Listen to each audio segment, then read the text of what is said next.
Hello, welcome to another wonderful edition. You're watching us here at www.bentelevision.com, channel 182 on the Sky Digital, channel 244 on Freeview, and those of course watching us in Abuja on the StarTime network. Nigeria, the most populous black nation in the world, 170 million, the number one economy on the African continent, a country that almost the whole world are watching. Why? Because of the election coming up on the presumed date of the 28th March 2015. We know the major contenders and we know the other political parties all seeking to make relevance in the new dispensation of this most populous number one country among the black nation in the world. Well, as you know, that for those who have been following us, we have been discussing the issues, opportunities and challenges on this local country called Nigeria. It's a country that have more than 3 million in the diaspora. These 3 million Nigerians contribute immensely in terms of financial, economic, and social development of the country. Around the world as well, you will have come across Nigeria producing top-class pastors, reverend, and imams. In fact, the largest church in Europe is pastored by a Nigerian, Sunday Adelaja. Apart from that, you will have come across many Nigerian professionals that have become inventors, creators, including cars in the United States of America. Nevertheless, a lot of Nigerians right now are talking about who leads them from the 28th March 2015. Is it going to be the main party or one of the opposition party? And today, live here in the studio with us, a privilege to have the former governor, a banker, an economist, a top Nigerian politician, somebody who is perfectly relevant in the new dispensation and the goings in Nigeria. It's a pleasure to have in the studio once again His Excellency the former governor of Anambra State, Mr. Peter Obi. You're welcome to the program. Thank you. Well, as we know, you're probably on your way somewhere, so this is just a stopover to enlighten our Nigerian diasporas and to enlighten the international community about the situation in Nigeria, the opportunities and the challenges. But nevertheless, let me start asking you a direct question. As a former banker, and because it's from the banking industry that you move into politics, what really created your interest to go into politics as a banker? Well, good morning, Ben. That would be a long story. Let's make it short. The story I need to tell some other day, not today, because if I tell that, it will take all our time. But for me, we have a country. Our country is Nigeria. Yes. You are Nigerian, I'm a Nigerian, and so many people mentioned in diaspora, professionals and everything. We have no other country except Nigeria, and we have to deal with it. Nobody will do it for us, and it's us. And we cannot bequeath our children Nigeria as it is today. We'll bequeath them whatever Nigeria. And to do that, we all have to be involved. One way or the other. If you're a banker, no matter what you do, you have to be involved in building a better country for your children. So, building a better country for Nigerians and Nigeria probably led you to move into the politics. Yeah, something happened. There's, the past in Anambra State then was something very worrisome, something that nobody could believe, considering the level of what you can call sophisticated sort of people from Anambra State. The Anambra State should be going through that. And we said, no, we can't take this. Anambra State have one of the highest concentration of entrepreneurial and very brilliant people on the surface of the earth. And we can't go through this, and I decided to get involved. If you look at my first, what we call it, poster and everything, the question was, is Anambra State cost outweigh the cost? Right. So for me, I wanted to know what brought us to this level where we became a payer state, something that was the only reference made of Anambra State is in negative. I said, no, we can't go on like this. We just have to go and get it right. Well, get it right. This is, as we know, this is an interactive program. Feel free to call in, ask a question, make a comment. Ready, let's take our first caller. Your name and where you're calling from, please. Good morning, doctor. Good morning. My name is Yinka. I'm calling from Manchester. How are you, sir? Very well. Thank you very much. Good morning, Yinka. How are you? Like I normally greet you, Dr. Lisa. Salute. Salute. Lafiako. Very well. Thank you. Yeah. I greet also my former governor of Anambra State. Thank you. Good morning. Peter Obi. Thank you for coming on today's show. Thank you, my brother. Thank you very much. It has been a long time that I want to have a one-to-one, jaw-to-jaw discussion with you. So some of the things that is going on in Nigeria at the moment. But two of my questions is personally to you. Can I start, please? Yes, go. Yes, you can. The first one is about your governorship era. You ran on the platform of Abgal, am I right? Yes. And the owner of Abgal supposed to be late, Odumeku Ojukwu, am I right? Yes. But you sold Abgal to PDP when Odumeku Ojukwu passed on. Will Odumeku Ojukwu be alive when you are now changing gear from Abgal to PDP? Whereas PDP helped you in order to bring your governor into power. That is my first question. Second question, there was a period of time you came into this country and you are talking about Nigerian economy and you are taking it with a statistic. But have you walked in the street of Anambra or in Lagos or in Abuja, seeing the level of poverty to what kind of a communication you are giving to us and statistics you are giving to us here? Does it justify what you are saying here? That is the two questions personally to you. Okay. One, as a governor, sir, you witnessed the election in Ekiti, and you can hear the rumor of the so-called propaganda by the PDP squad, including of Obanikoro and whatever, that bring down a general in the army to succumb to them in order to rig the election. Are you telling me that that is a fallacy? It doesn't happen in Ekiti State, sir? Okay. Will it take 6 weeks? I thought you said two questions. You said the two questions, you made it three. Thank you. Alright. Mr. Yinka, thank you very much for your kind question and what you said. And this is exactly what when Alistair said to me, is this going to be an interactive section or is it going to be there? I said, Alistair, let it be an interactive section because through interactive section you learn. I believe that one of the critical ingredients of leadership is learning and getting other people to talk and everything. And I thank you for what you said. Let me just start with the first one. The first one is saying about PDP helping me to install the governor in Anambra State. Let me tell you, if you read my reply when I left Apna and if you were following up within me and the High Excellency Bianco Ojukwu, you would have seen what a cordial reply it was and what happened and everything. But let me tell you, let me go to the principle of how APGA was formed.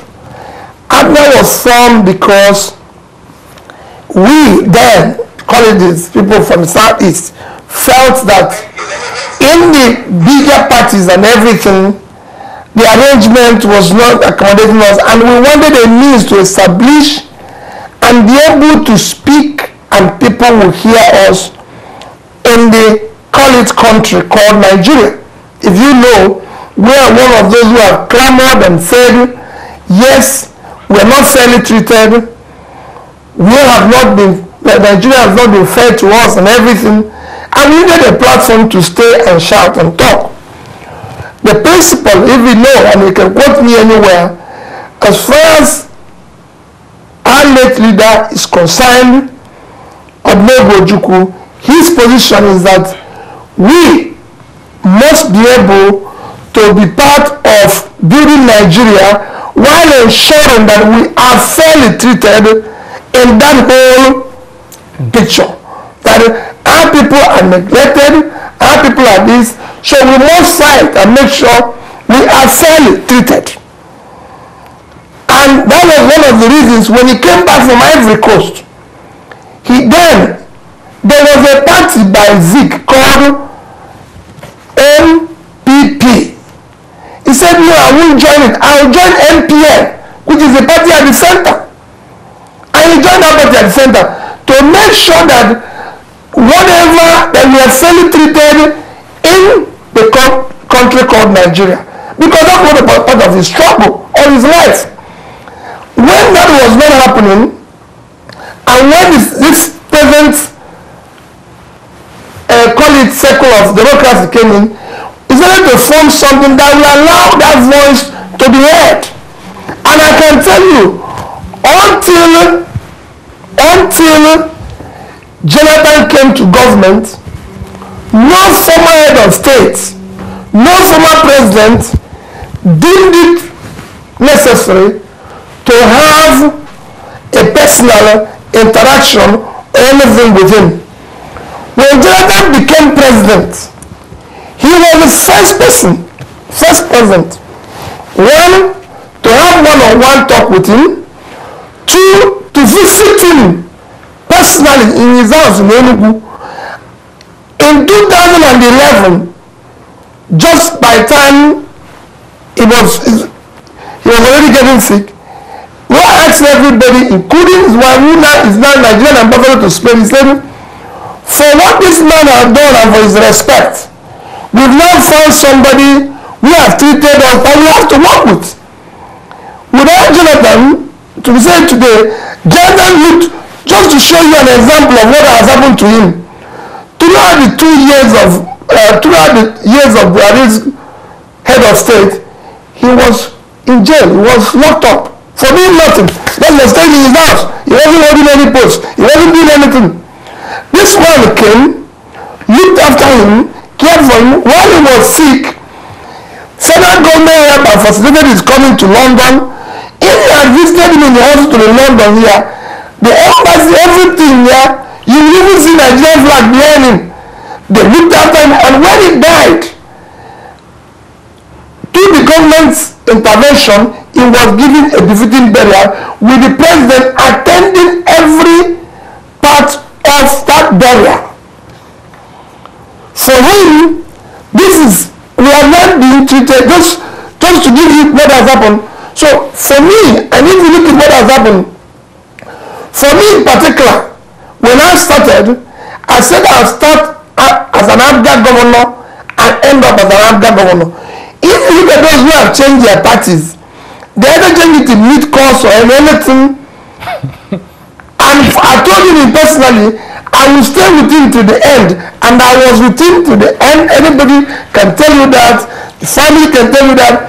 And when I was leaving APGA, you didn't hear Peter Obi saying that APGA didn't join PDP. Maybe they will do so in the future, I don't know. But I, Peter Obi, having finished my tenure in Anambra State, having finished what I was supposed to do there, having laid the foundation and left it the way it did, run a full course of 8 years. The first governor to do that in the old and new Anambra State. Throughout the time I was in court, throughout the time I was impeached, I stayed with the party, ran it fully, ensured that APGA won the election, then decided that I have to go to the center to continue the same quest which our leader insisted we must do. So for me, wherever he is and everything, I can assure you, that's probably why I'm still standing and doing the right thing today. Our position is to build a better place, to be in that building a better Nigeria, and ensuring that we as a people are protected in it. On the second issue about what you mentioned about statistics and the economy, my dear, let me tell you, globally, it's not just peculiar to Nigeria. Globally, if you go around everywhere, whether it's in the UK here, government statistics or reality remain what it is. You can still go to some parts of the UK and see people who are homeless, people who are this and everything.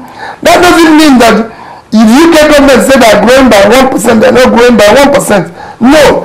If you go to America, you will see the same thing. It doesn't mean that the people, that the growth they mention. If you go to China, let me use China, where you have the highest growth and fastest growth today. Let me tell you, there's still at least 80% of Chinese people that are below poverty line, that is serious. If you go to India, it's even worse. I was in India last year. You will not believe it. People all over the street, over the place in the street, not finding food to eat. They're very poor and everything. But what we're saying is that the place has started moving. And if it's moving, you have to obtain that gradually. That's how the economy is turned around. And I give you a few statistics. For example, when I said between 2011 and 2013, Nigeria had the highest growth. Every single most quoted companies, call about 80% of the quoted companies, doubled in size and in a profit.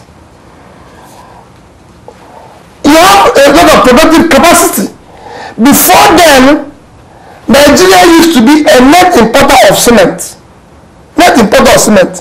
Today, Nigeria are moving from about 13.something trillion tons to about 40. And Nigeria is now exporter of cement. We are actually the second biggest cement manufacturing country in the world today. Between that time and now, remember, before 2011, PAN, Tijoto Tomada, Vaughan, the Aramco, the one that's basically, they've all collapsed. Today they've all been resuscitated and have started again rolling out assembling vehicles. We now have even companies that are manufacturing. I can go on and tell you a few things. There was no train for 30 years. Today you have trains going. So things are changing. I didn't say, that if because they are changing, if you go to streets, my dear, I can go to the street of Anambra State. I can tell them if I come to the street of Anambra State, what I get is people hailing me and thanking me for what we did in Anambra State. I can move the streets of Lagos. I didn't say poverty have ended in Nigeria. No. It hasn't ended in South Africa. It hasn't ended in the UK here. It hasn't ended in Russia and everything. But we are saying that things are still changing gradually. Let's just check it and everything. And not say, everything is so rosy. It can only be so rosy in heaven. I don't think on earth everything will be so rosy. On Ekiti. And what you mentioned about the election, and that's a very good thing you said. I'm not from Ekiti. I can tell you that. I only went to Ekiti during, I think, inauguration of Fayose. My brother, I walked through the street of Ekiti. I listened to the people. What happened in Ekiti, or what you say that happened in Ekiti, for me, if it's true, it's regrettable. I don't know. I cannot say here and say, this is right, this is wrong. But I can tell you, both the old governor in Ekiti and the new governor, in fact, I'll say, and my friends, I'll even say the old one is closer to me, the former one fired me, is closer to me than this one. Fired me somebody I've worked with, in certain areas and everything and all that. And I always tell people, fire me is a decent man, he's a nice fellow. But the tendency of politics is not something you do with being nice or being good. I can tell you that. I saw it myself in Anambra State. Because there's so many other dynamics which you have to look at and all that. And all this adds up to what, it could have been, I do not think the election would have all been through the process of hijack. No, unless you didn't go to it. I've been to places, and I can tell you, where candidates are so popular, even when I probably would disagree with such candidates. I don't know about Ekiti, it's not the case of Ekiti, but I have seen candidates that are very, very, very popular. Even when I personally might not. So you might not agree with, say, Fayose, but I can tell you in Ekiti, from what I saw in his inauguration, he's a very popular person. While that popularity. I cannot explain because I'm not from there. If you're asking me of a state maybe within the southeast, I will tell you. Okay. Well, thank you very much. Let's take the next caller. Hello, your name and where you're calling from, please. Olu is my name. Olu, okay. Thank you very much, Ben Television. I'm very thankful for all you've been doing for the present time. Mr. Obi. Olu, good morning. How are you today? Not too bad. I'm very happy for what is going on now all over the world. And I am very much interested in the situation of things in Nigeria. I'm not partisan. I'm not a PDP member, nor am I an APC member. But I think Jonathan has done incredibly well. For the people that are working with Jonathan are not interested in hearing the views, the achievement of that government. That's number one. Number two, we've lost so much. So many of our children are lost in this part of the world, the diaspora. What I am thinking about is it's high time that people like Peter Obi, people like Falika, will start telling telling Nigerians all over the world what the government of Nigeria is actually doing. For some 8 years, we have Obasanjo at the end of affairs in Nigeria. How from the Yoruba side of the country? Right. The Ibadan Express Road has become a pain, even a death trap. But now, they say it's been done. Right. If a government that is not from you, a government that is not from Yoruba area, could do that for us, right, in Yoruba area, even if it's just, that is just what he could do for the whole of the 6 years, he remains in power. That road will remain done. All they will do on that road will only maintain it.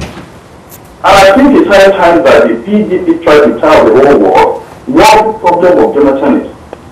Right? All those that he helped to install in government, right? That is the Areta Shola, the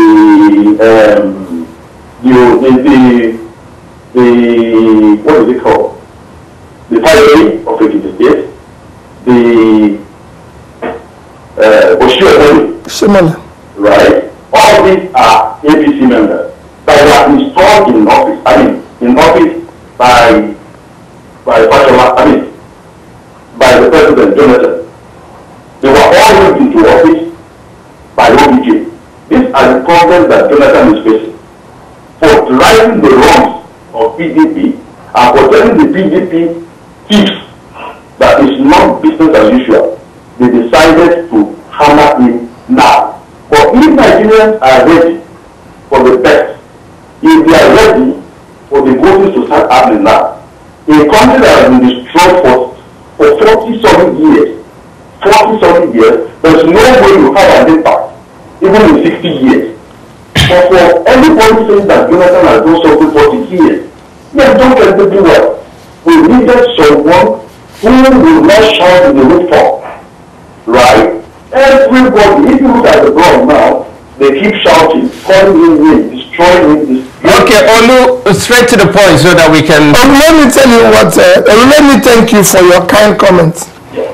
I must start from there. I must thank you for your kind comment. Let me tell you what Jonathan is facing now. I agree with you that some of the people who are close to him are not doing what they are supposed to do. Two, Jonathan is bringing a change. Only what is happening to Jonathan will happen to anybody, anywhere, all over the world. If you bring a change, you have for enemy all those that live off the old order, and those who are not sure that you will succeed. So he has more enemies than anybody can imagine. Two, I thank you, and I say it anywhere. Whatever has been able to do in 4 years, no government in Nigeria, no leader in Nigeria did that in 4 years. And I stand to be challenged. Let people challenge and say so. You mentioned Ibadan, Lagos-Ibadan Express. Or you used that road about a week ago. If you read, I read a back page on New newspaper on Thursday, and I said driving through our roads again. When federal government was claiming what they did about road and everything, I don't want to be a salesman of a product I've not tested.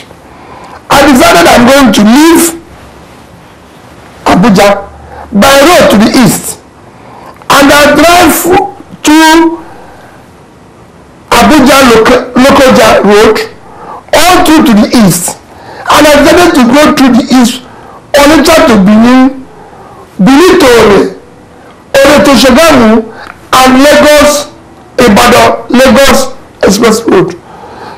Try this road that what I've just shown you now, and you see the difference. It's very clear. All those roads, Ibadan, the only place that is ongoing aggressively now by Julius Berger and RCC is Ibadan Lagos Express Road. You could see a committed effort, no remorse in everything. What Jonathan has not done is that he's not been selling himself in newspapers all over the place. He doesn't have newspaper, he doesn't have, the social media, all this and everything. So people are all over the place. And what we are saying is there's a commitment. But let me even go and tell you one of the greatest things Jonathan government did. Having the ability to convene national conference. What Nigeria needs now is not a change of person, but a change of our constitutional structure, so that people can, on their own, in different areas, with positive federalism, the federating unit can on their own decide how they want to go. Everybody knew what was happening before in Yoruba land, in Igbo land, in the north, everywhere. Everybody was able to formulate his own policies, even his own constitution and everything. We call ourselves a federation, like it's in America.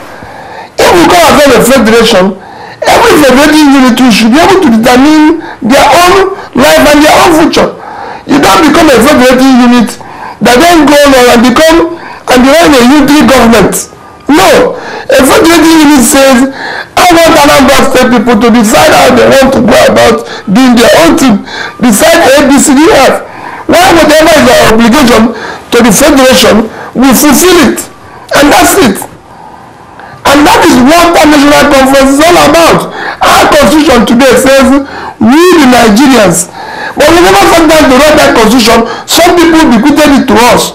And they put the structures where it will suit them and everything. We are not saying, let's sit down and decide that the future of that constitution. The people who are helped shouting for this, when you know that, they're very and everything, none is been, that has taken place, it requires implementation and everything, and that's what we're saying. Very well.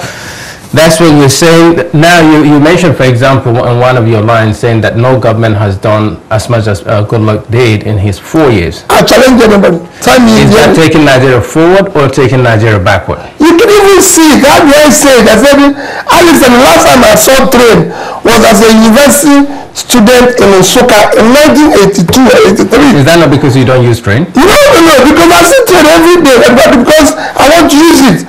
But I used train in December from Port Harcourt when it was flagged off to Enugu. Almost 30 years after. Now, on this train, let's take it for example. Are they all brand new train or are the train mixed with the old cargoes? No. There's some brand new ones that passenger. I don't know about whether the old ones are there. But Alex, let me tell you, just like somebody told me, but they were slow. I said they were not there yesterday. They have to be slow, and eventually they will speed up. But we're in the modern day. No, it's not in the modern day. Understand? You don't expect, yes, they've started again. They were not there yesterday. It's like somebody who comes out of university, young man, even in here in the UK, and suddenly wants to go to shop and buy a brand new Mercedes or Jaguar BMW. No, you just came out of school. You probably go to the garage and buy yourself some used vehicle and start with. That's how it is, because You will have one yesterday. We was not there yesterday. If I tell you just the quantity of cargo that you move by train, listen, you'll be shocked. You will be shocked. Alistair, airport cannot enter train in Lagos up to Kano. You cannot enter train from Port Harcourt to Kafanchan. These things were not there yesterday. Just to give an example. Let me ask a question on this train, Your Excellency. You're talking about, okay, the trains were not there before, fair enough. But now that you decided to bring in the trains, will you not have ended up bringing in maybe the fast train because you are buying the new train? No. They are not. It's not just buying the new train. Let me tell you, I was in that train. Let me tell you when I asked the question. You were asking, why is this train not moving as fast? Even the company that had to resuscitate, the tracks and everything, said over the years, people have gotten used to not seeing train. So you have to move it slowly so that they get used to it, so they can even clear from the train tracks. And I can tell you, every time we came to, people were shouting and hailing us as if we came from the moon. I'm telling you, you wouldn't even believe that I just seen train. That people have been taking for granted all over the world. How can you say a country where there was train in 1960, that people are now hailing train in 2014, 15. You know, something I was there before I was born. People are now hailing us as if we came back from the moon. That's shocking. That shows the decay in the place. All right, let's take our next caller. Hello, your name and where you calling from, please. Okay, before we link into that, this train thing, brilliant. Roads well constructed and projects all ongoing. Now, would you really believe that the president, as you said, maybe not changing the person but changing the institution around him, that he'll be able to do that if he get the mandate for the second term? Let me tell you, he will do more than that. And I keep saying, Buhari is not a replacement for Jonathan. I can say it anywhere. It is not. As the head of state for 2 years, nobody can point at one economic decision taken under that government. In fact, Nigeria collapsed under that government because Nigerian NCs were not accepted anywhere worldwide. Nothing happened. Yes, people were being flogged, cajoled to queue up. People were being thrown into jail for a number of years. Even their grandchildren will live, including them. Yes, but that is not the case. The case is, how do we move the country forward in this modern time? We're talking about yesterday and today. And we're talking about tomorrow. And if those who think about yesterday and today will miss tomorrow. We're talking about tomorrow. But you see, we like this prayer, people come and say, oh, we're listening, oh, this one happened, oh, this one happened. I want this discussion to be issue-based. Let people say, those things that are wrong, I want to learn. And let us discuss it. You mentioned discussion. Before we go on a break, you mentioned about issue-based. Now, for example, you mentioned the opposition candidate, which is Buhari. In their own party, they're talking about kind of three major issues: corruption, unemployment, and security. Not necessarily economy, but they're talking about unemployment, corruption, and security. Did you not think that the present government has let the Nigerian people down, based especially on the issue of security? Well, on the issue of security, whenever you talk about the issue of security, two things come to mind. One is issue of kidnapping that was prevalent then in the southeast, and two, the insurgents in the north. On the issue of kidnapping, is not a thing of the past. Nobody's talking about kidnapping again. There's a time you cannot enter Aba and everything. JADA have dealt with that issue using the security agencies and everything. Today is the thing of the past. You go to the north where the insurgents, Alistair, what we face today with Boko Haram is a global phenomenon.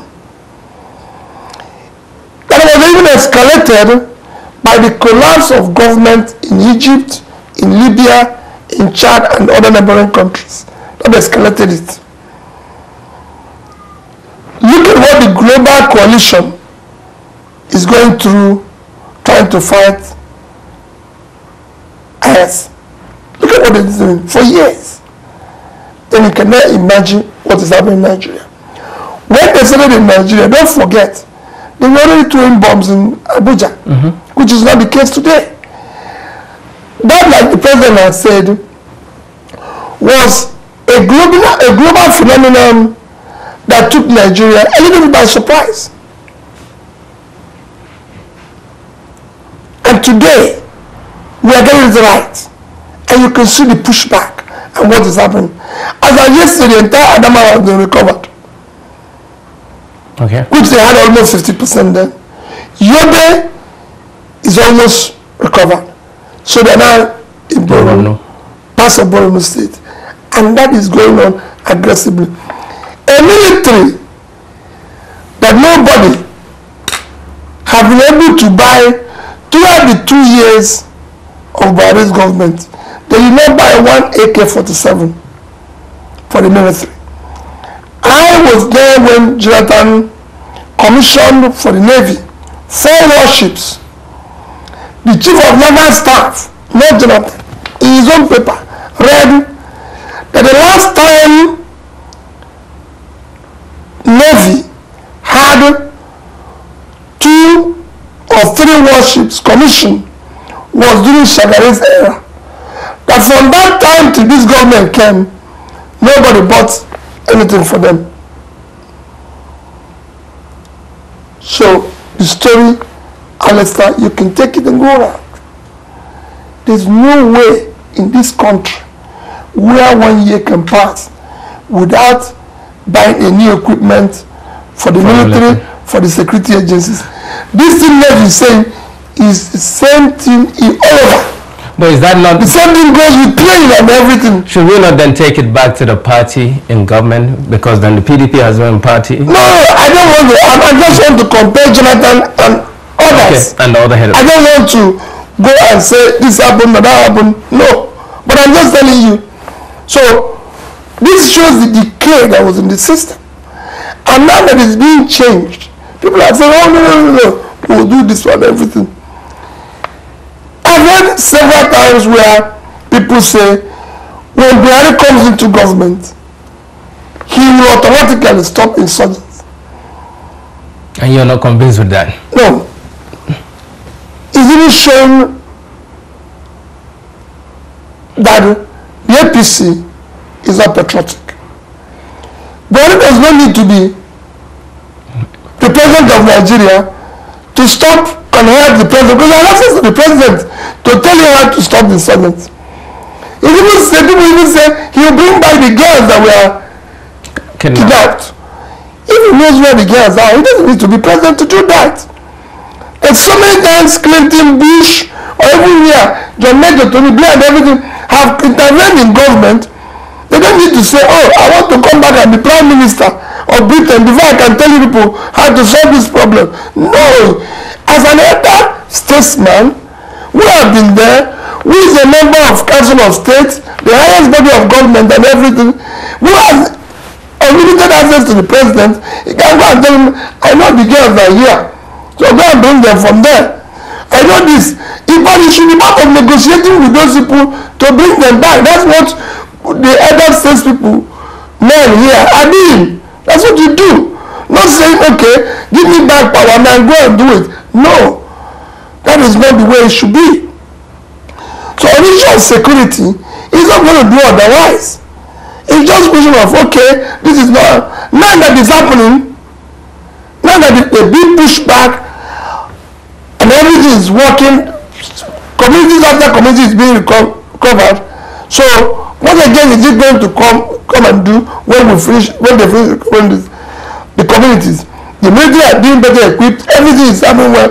The neighboring countries have gone join and now doing that, and it's working as well. On issue of corruption, let me tell you, Buhari have a personal, and I say it every day, is a man of personal integrity. You can say as an unquestionable integrity, simple person, an elder statesman. I acknowledge his integrity. I say it every day, and he's a decent man. But Buhari's personal integrity does not translate to APC party integrity. It's just Buhari. There's two differences. It's two different things. Just one person called Buhari, not the other people. The other characters around don't have the same integrity. You can maybe count one or two persons. Let me tell you, the greatest ingredients of corruption is greed. Whenever you see people acquiring things for themselves, for those around them, and everything, they must be corrupt. You don't need people where they say, oh, Peter Obi wants to be governor. He wants his wife to be the minister. He wants his daughter to be the commissioner. His father-in-law to be senator. These are instruments of greed. Whenever you go around seeing people with doors of buildings all over the place, aircrafts, everything, that is the ingredients of corruption. So let us not say, hey, wait a minute. If you follow that deduction, I will say that the greatest people are in the party where he is. And he's not going to serve them overnight. Alistair, if I take you today and make you, because you are a very honest man, and I put you in midst of den of robbers, you can only be managing around and run around, not to talk about even when he's old, you know, for his age, he cannot easy to run a country like Nigeria, something, and people are not remember what he did when he was 43. Alistair, 43 and 73 is not the same thing. He's a wide gap. Okay. It's like saying today, you're going to take Messi and come and call me and you and say we are members of Messi's club. And he's going to, even perform any magic. He can't be running around and lose drastically to any good team because it's just Messi. He cannot translate Messi's skill on football into Peter the Alistair. These people who don't know how to play. It's not translated like that. You don't translate like that. It's just one person. You need a team to be able to continue what you're doing. But what is happening is that the APC is just busy singing, okay, the only way to fight corruption is through institutionalization of governance processes. And that Jonathan's government is doing already.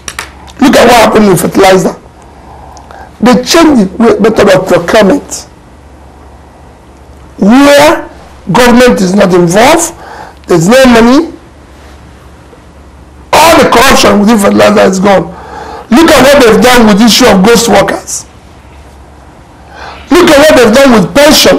And that can go on and on. Okay, well, we're still speaking to His Excellency, the former governor of Anambra State in the southeastern part of Nigeria, Mr. Peter Obi. I think as we continue our interactive session, let's try to get the next caller in. Your name, please, where you're calling from.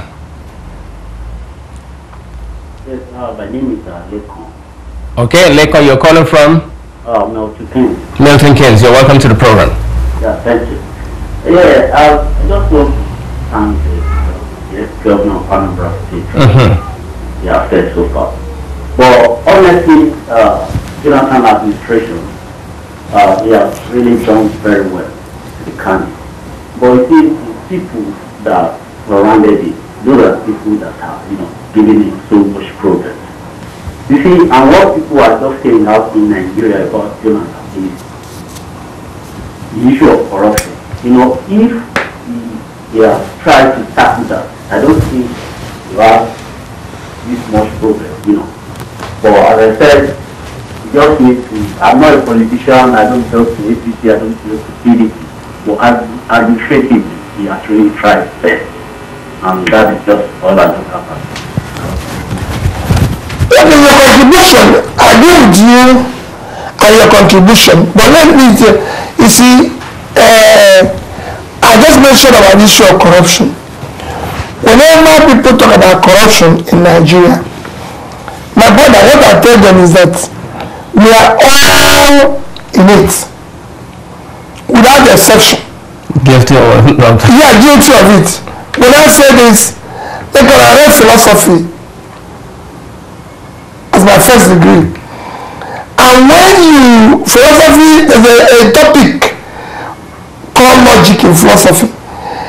And in that logic, there's something they call, of course, in logic, they said, whenever you have over 75%, actually 70%, you can generalize without committing fallacy of generalization.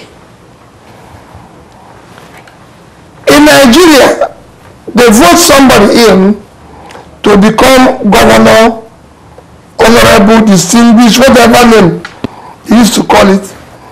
The person goes in there, when he was voted in, he does not have a car. He does not have a house. 6 months after, he buys a house, he owns several cars, he picks a card and invites people for Thanksgiving. Everybody is there with him.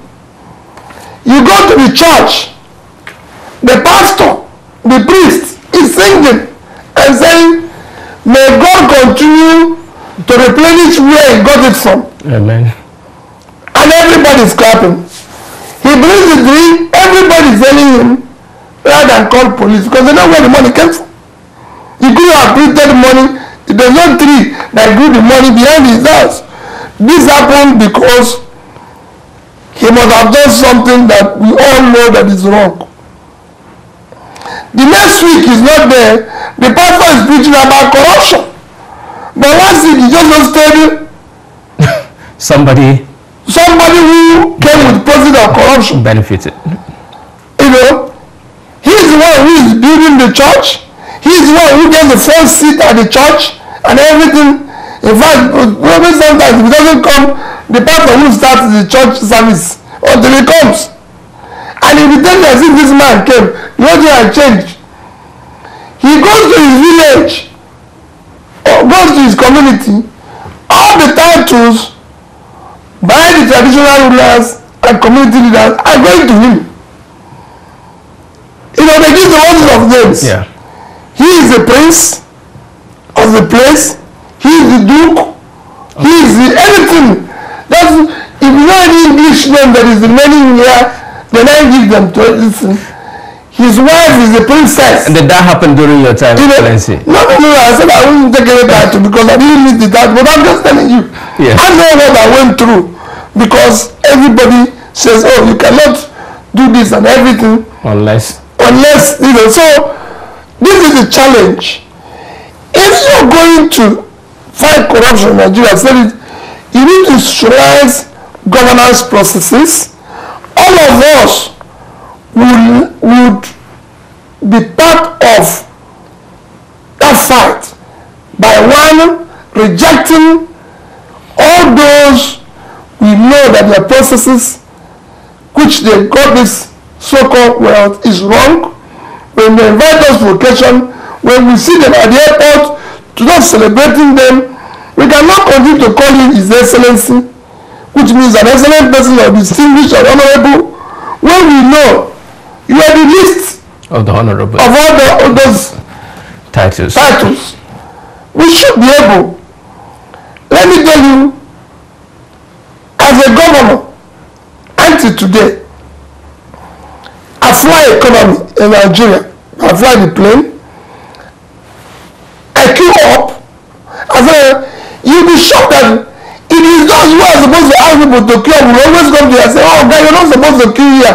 Or they're not supposed to wear off your belt. I said, it's me that tell me, say, he said everybody who passes here should take off his shoe. So why would I take off my shoe? And left Nigeria last night. When I was putting my tool in Lagos to go and check in, nobody had ever checked me in. As a bank chairman, as a governor, and I said, you will say, okay, you should stop this. I said, but when I get to London, it's me that is going to push this truck. He said, when you get there, but yeah, you're a different man here. What makes me different in Lagos and different in London? I remain the same human being. You arrive here, people say, oh, no. You can't use the train. You can't use it. Is, I say it every day. If I come to London in the morning on a work day, where I am is around Seven Sisters. From Heathrow Airport to Seven Sisters on a Piccadilly line will take me an hour. And it is probably about £5. Yeah. If I want to take airport taxi from Lagos, it's about £60. Why will anybody want to pay £60 for what you can get for £5? It's all so you cannot be found in that train as if you enter there you die. Nobody have ever died. It's faster, it's better, it's more convenient. So it is us. If I travel as governor, I traveled all over Nigeria. All over the world. It is Nigerians that are telling me when I come into Washington, oh, this man owns this house here in Potomac. This man owns this. You go to New York, this man owns it. Tell me why P2B, who lives in Nigeria, who probably goes to America maximum 3 times in a year and stays 2 days, we own a house in America. What is he going to use it to do? Except drowning his own purse and causing national confusion and everything. You go to South Africa and say, oh, no. How will one person own a house in South Africa, in New York, in Washington, in Atlanta, in Canada, this thing? You even die out of headache of knowing where is this and where is that. Right. Excellent. Let's take the last caller on this segment before our break. Hello, your name and where you're calling from, please. Hello, good morning, Mr. Lisa. My name is Makoli. I want to thank God that you bring Governor Obi himself to this program today. Thank you. What I just want to say is that the corruption index in Nigeria, everybody we are in the same boat. The leadership and the leg, we are in the same boat. And corruption is everywhere in the world. What I just want former governor of Anambra State to know is that there should be a set of people that will train, for instance, Jonathan and the wife how to speak in public. It's a major liability, the way he carries himself, the way he talks, and that kind of a thing. That is one. Thirdly, the issue of Boko Haram, one cannot blame Jonathan because we all know what happened to the military, the political military we have. You can see what is happening now when certain things were provided. Sometimes ago you saw what happened when some soldiers had to shoot at their general. Those are the problems of Boko Haram.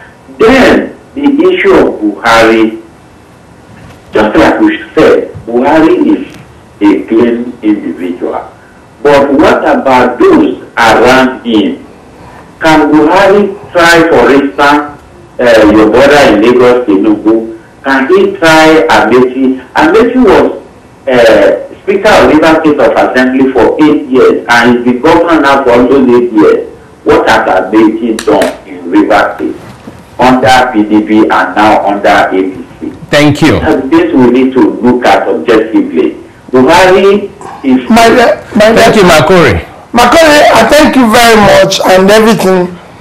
I thank you for your comment on corruption. Like I've always said, we are all part of it.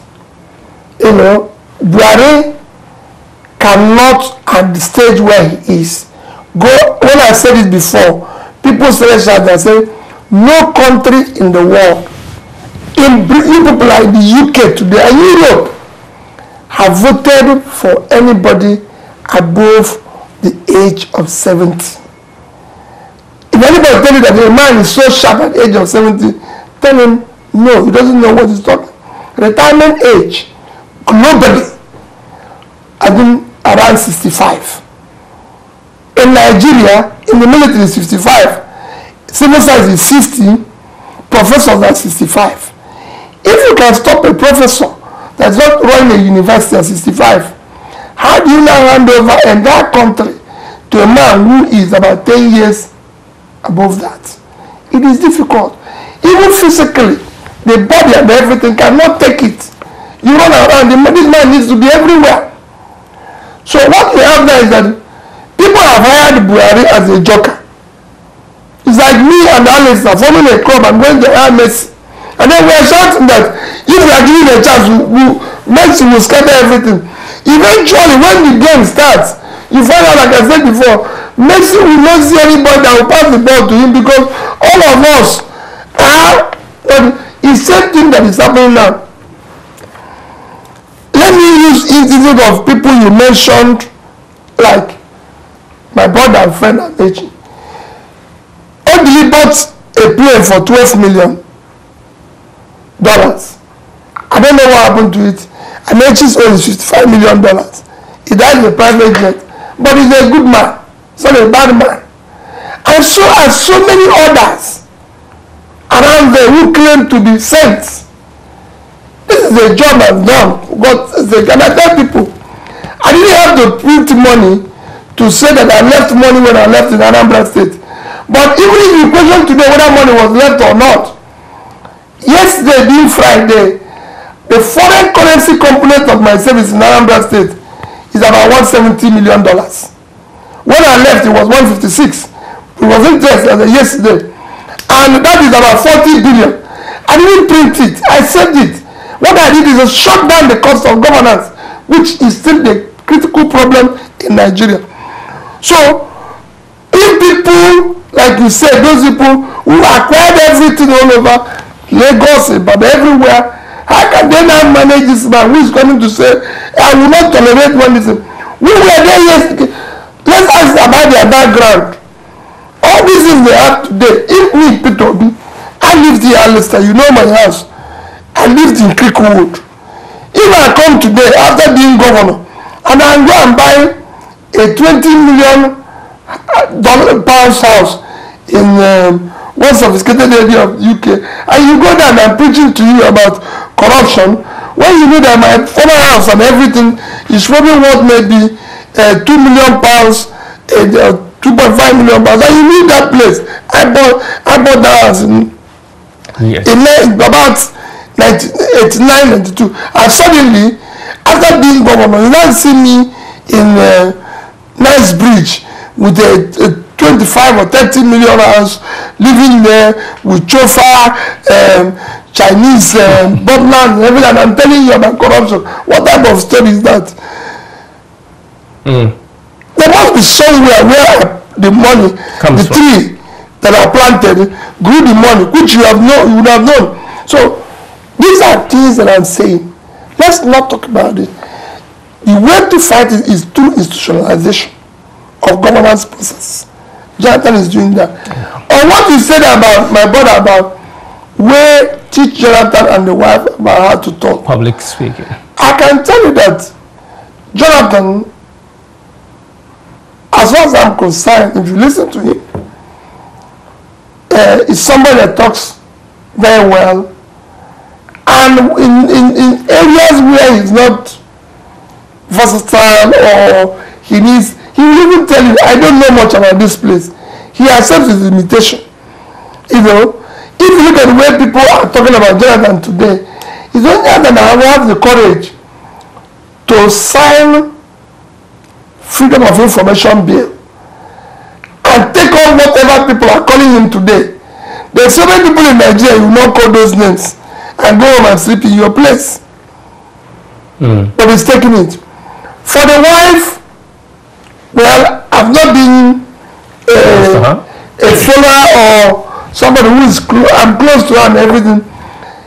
What you said now, somebody mentioned it to me 2 days ago. I intend to listen closely to her, and if need be, advise those who are handling her to do this and everything. But you know, in campaign situation, people go about, you know, saying things. Look at what happens in America when there's campaign, or even here. They threw us of nuts and everything. That's campaign situation and everything. And I believe it's campaign situation. Okay. She still remains somebody who is committed to the welfare of women. But what you said is taken, I wrote it down. That's why I said the intellectual session is learning. Is a critical component of it. Very well. Well, thank you guys for staying with us. We're going to go on a short break, and then when we come back, we're going to the second half of this interactive program with the former governor of Anambra State, Mr. Peter Obi. So stay with us, and we'll be back after a short break. Thank you. At Arik Air, we are determined to make good of every promise we make, maintaining operational excellence, an efficient fleet, and team friendliness. Flying demands the best of safety procedures, global standards, delivered by top technicians using some of the most advances. At Arik Air, we don't just believe in flying, we are passionate about the flying experience. An experience that safely delivers you at each destination, feeling comfort and pleasure. An experience which truly keeps you closer to your dreams. This is our vision. Today, United Kingdom.